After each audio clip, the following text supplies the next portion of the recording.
but it's not a felony. It's kind of it's an act of love. It's an act of commitment to your family. All right, folks, so we are back.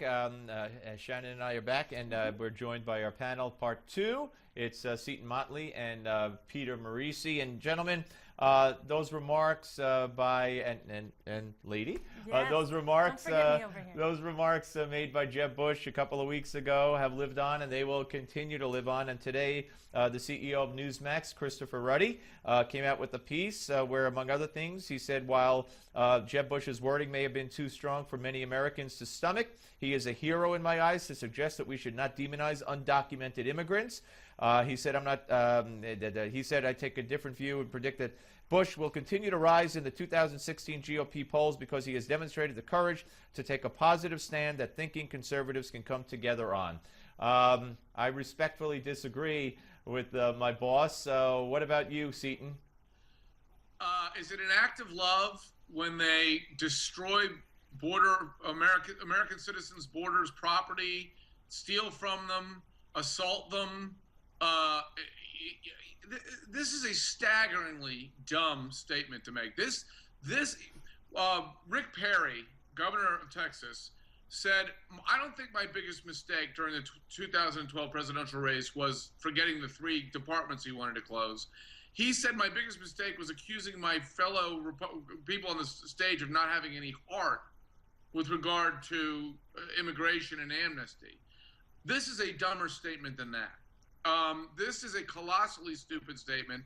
It is not an act of love to tax Americans hundreds of billions of dollars a year to pay for social services and other government programs to assist them in coming to this country, to then remit money to Mexico. The number 2 item in the Mexican economy is money from the United States of America, which means we're cutting them government checks and they're mailing it to Mexico.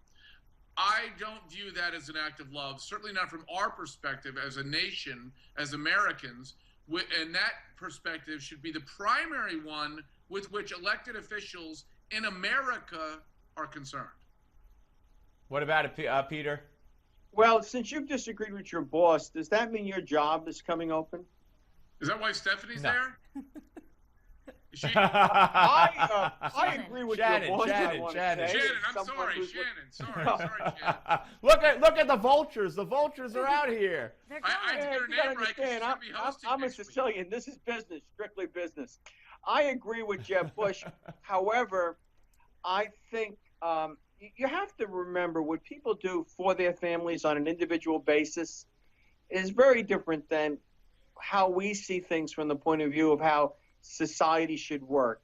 If you are awakened at 11 o'clock or at night, 1 in the morning, whatever, and your child has been arrested for burglary, your primary concern is going to be getting your child out of jail. It's the prosecutor's job to put him there. And I think that's how some of these people behave. But if I were Jeb Bush, I would keep my powder dry and stay out of those kinds of issues. I don't think it was a very politic statement to make from the point of view of his ambitions. I don't really see Bush rising a great deal to become president simply because of the legacy of his brother. I think that's going to be just too much of an albatross. It's going to be too much to carry. But, you know, other analysts are entitled to their views, and they'll play the games, and we'll see. Well, is it love for them to come over? Okay, come on over. Now, is it love for them to not have to pay taxes? Is that love? Well, don't make that argument because then they're going to want to say, well, if we give them amnesty, they'll pay taxes. The average education level of the average Mexican is finishing 3rd grade. Do we really? And that's 60% of the illegal aliens that are here. Is that going to help our economy to make them legal? Well, here's the argument. Here's the argument, guys. I mean, to me, it's cut and dry.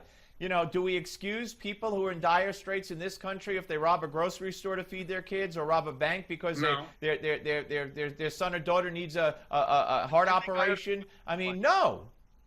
No, we don't excuse them. What I'm trying to say is that Bush accurately mirrored the thinking of those parents, how they conduct themselves. That's a very different thing than how they... But he didn't follow... Wait a minute, Peter.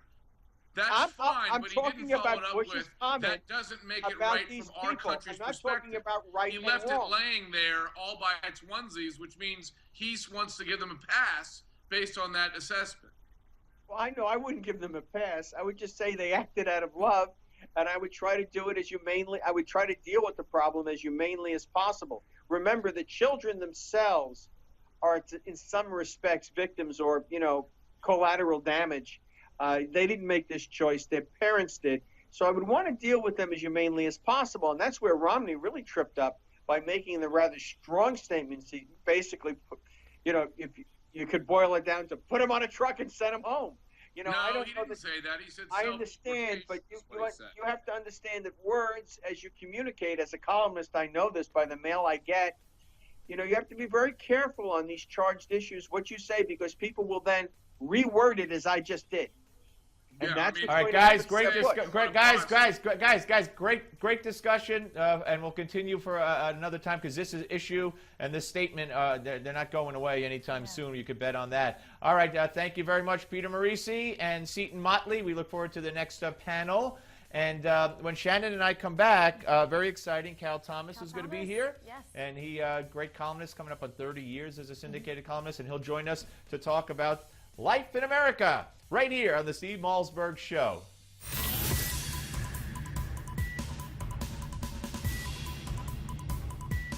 We don't just talk about the news, we talk to those making news. This is the Steve Malzberg Show.